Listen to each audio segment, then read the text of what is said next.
क्योंकि ये गुलामी से निजात का दिन है। दूसरी तरफ हम देख रहे हैं कि हुकूमत की भी भरपूर तैयारियां हैं और मोहसिन नकवी साहब इस सिलसिले में सरगर्म है। सुबह पंजाब में तो दफ़ा 144 का निफाज कर दिया गया है, फायरवॉल भी एक्टिव कर दी गई है इंटरनेट के ऊपर। दिल नहीं करता ऐसे अल्फाज इस्तेमाल करने के लिए, लेकिन look at the level of the magnitude that the government of Pakistan issued a statement this evening that all roads in the country will be closed because of maintenance. कभी ऐसे भी हुआ है कि all roads in the country will be closed, all main highways that link with Islamabad, Peshawar, Karachi, everything, हर चीज बंद है, आप कहीं पहुंच नहीं सकते।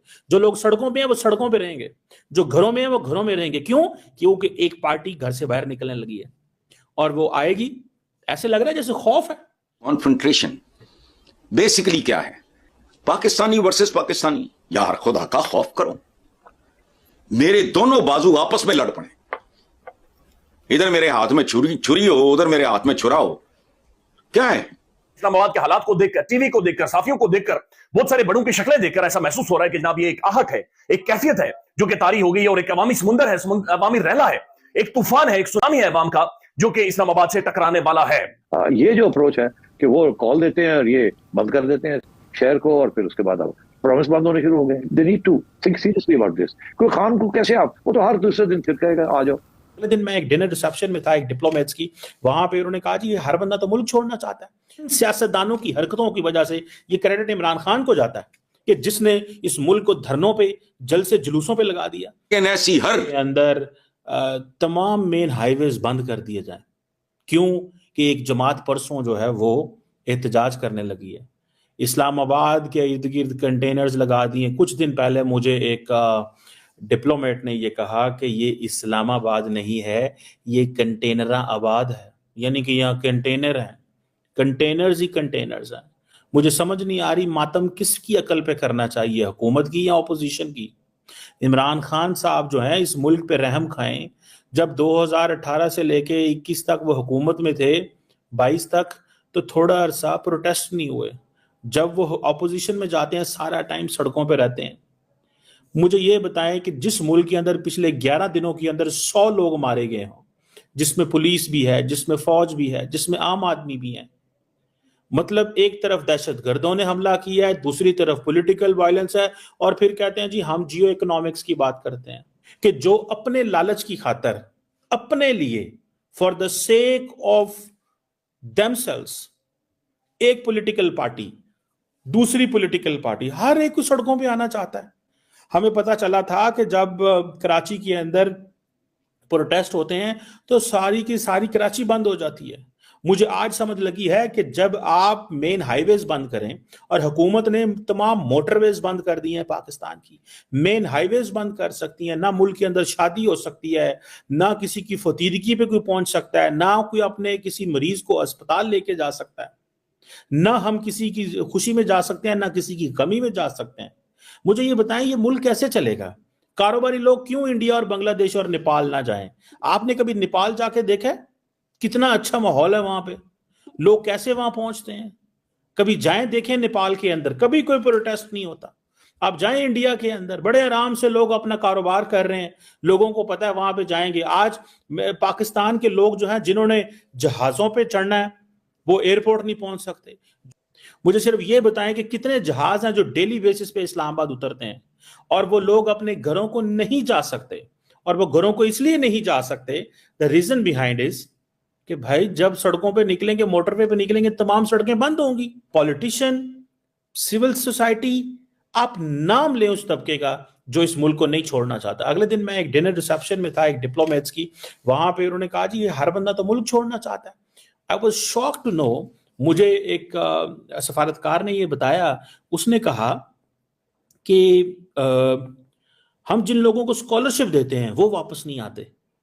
हम स्कॉलरशिप देते हैं कि ये लोग वहां पे जाएं, वहां पे जाके पढ़ें, पढ़ के वहां वापस अपने मुल्क आएं और अपनी कम्युनिटीज को बिल्ड करें, अपनी सोसाइटी में कंट्रीब्यूट करें। लेकिन वो जैसे ही वहां पे स्कॉलरशिप खत्म होता है वो अगली डिग्री में अप्लाई कर लेता है। और जो बंदा इस मुल्क को छोड़ता है वो वापस कभी नहीं आना चाहता। इन हरकतों की वजह से, इन सियासतदानों की हरकतों की वजह से ये क्रेडिट इमरान खान को जाता है कि जिसने इस मुल्क को धरनों पे, जल से जुलूसों पे लगा दिया। एक पुरअमन एहतजाज नहीं हो सकता। अब देखिएगा कितनी लाशें गिरेंगी, कितने लोग मरेंगे, अरबों रुपए का नुकसान होगा। दुनिया के साथ तुम्हारी कारोबार है कोई नहीं, ना कोई इंपोर्ट है ना कोई एक्सपोर्ट है। 70-75 साल हो गए इस मुल्क का कारोबारी शख्स जो है वो कुछ एक्सपोर्ट करने के काबिल ही नहीं है। वो कहता जी महंगाई बहुत है, वो कहता जी हम ये चीज नहीं बेच सकते, वो चीज नहीं बेच सकते। मैंने इतना खौफनाक लॉकडाउन पाकिस्तान की तारीख में नहीं देखा जब शंघाई कोऑपरेशन ऑर्गेनाइजेशन की थी। एक सेक्टर से दूसरे सेक्टर नहीं जा सकते।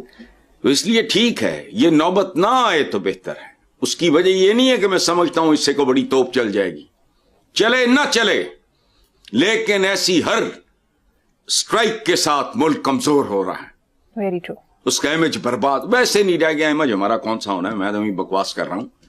भिखारियों और कर्जों के हवाले से पहचाने जाने वाले मुल्क का क्या पहले कौन सा भरम है। लेकिन अगर कोई माड़ा मोटा रह गया वो भी तबाह होता है, बर्बाद होता है, इमेज मजीद खराब होता है। कोई क़यामत आए ना आए, छोटी मोटी क़यामत तो किसी वक्त भी आ सकती है। हज़रत पीपल्स इसलिए पार्टी की ठीक है, शादिया पर्दे के मरी पीछे ने हो, इस पर हवाले कुछ से हो कहा तो है सही। कि हुकूमत और मुजाहिरीन को दोनों को इंतहाई लेवल तक नहीं आना चाहिए। बहुत सेंसिबल बात की है। हमारा आम सियासतदान जो है शाजिया मरी ने बहुत बुनियादी बालिगाना होशमंदाना बात की है। हर मुहिब्बे वतन पाकिस्तानी जिसमें अकल चाहे मेरे जितनी थोड़ी हो वो यही चाहेगा। कॉन्फ्रंट्रेशन बेसिकली क्या है? पाकिस्तानी वर्सेस पाकिस्तानी। यार खुदा का खौफ करो, मेरे दोनों बाजू आपस में लड़ पड़े। इधर मेरे हाथ में छुरी हो, उधर मेरे हाथ में छुरा हो, क्या है? बस करो यार, मुल्क का सोचो। बहुत बुरा हाल है यार। 77 साल के बाद भी हम बहुत जिल्लतामेज, बहुत गैर मयारी जिंदगी है हमारे अवाम को। ये बहुत तकलीफ दे बात है। तुम अपनी नस्लें उजाड़ रहे हो, तुम अपना मुस्तकबिल बर्बाद कर रहे हो। याद रखना, बहुत सी हरकतें और बहुत सी चीजें ऐसी होती हैं जिंदगी में जिनका फौरी नतीजा हो ना हो। कुछ चीजें दोस्तों, मुझे उम्मीद है कि ये वीडियो आपको पसंद आया होगा। वीडियो पसंद आया तो प्लीज़ हमारे YouTube चैनल सोच टाइम्स को जरूर सब्सक्राइब करें। अगर फेसबुक पे देख रहे हैं तो पेज को भी जरूर फॉलो करें। मैं आपको बता तो सोच टाइम के साथ आप लोग हर दिन एक एक खबर को देखेंगे। यहाँ पे आपको काफ़ी सारे अलग अलग टॉपिक को कवर किया जाता है, जहाँ पे हम पाकिस्तानी मीडिया रिएक्शन, अगर कोई भी इंडिया में घटना घटे उस पे हो, या फिर यहाँ पे इंडिया में कोई घटना घटे तो उसके रिलेटेड भी वीडियो डालते हैं। उसी के साथ साथ हमारे इस चैनल पे आपको कई सारे शो देखने को मिलते हैं, जैसे सोच टाइम बुलेटिन, जहाँ पे पूरे दिन में कोई भी घटना घटता है तो उसको हम प्रॉपर आपको एक्सप्लेन करके समझाएंगे। और उसी के साथ साथ मैं आपको बता दूँ, आपको यहाँ पे सोच टाइम शो देखने को मिलता है जो कि रोज़ आपको शाम को देखने को मिलेगा। उसी के साथ साथ आपको कई सारे जैसे हिस्टोरिकल टॉपिक हो या फिर हो यहाँ पे डेली का सैटरडे लेट नाइट शो, जहाँ पे सोशल मीडिया पे चलने वाले कोई भी ट्रेंडिंग टॉपिक के बारे में बात करेंगे। ये काफ़ी ज़्यादा हमारा जो चैनल है वाइब्रेंट होने वाला है, काफ़ी बेहतरीन आपके लिए एक ऑप्शन होगा। तो हमारे चैनल को एक बार जरूर विजिट करेगा। आप ये वीडियो यहाँ तक देख रहे हैं, एक बार जरूर सोच टाइम को विजिट करें और सब्सक्राइब करें। इस चैनल को आप सब्सक्राइब करने के बाद मेरे हिसाब से और किसी भी चैनल को आपको सब्सक्राइब करने की जरूरत नहीं है, क्योंकि यहाँ पे आपको हर एक टॉपिक के रिलेटेड वीडियो देखने को मिल जाएगा। तो प्लीज़ सोच टाइम्स को जरूर सब्सक्राइब करें।